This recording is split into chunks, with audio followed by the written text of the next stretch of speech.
তুমি কি আমাকে দেখে ভয় পাচ্ছ না? ভয় পাচ্ছ না?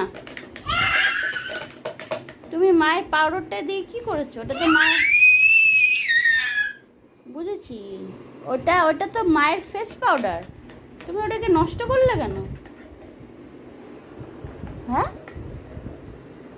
এই যে, এই যে, না তুমি ব্রাশগুলোকে কি করেছো? হ্যাঁ, আমি তো সব বুঝতে পারছি কি করেছো।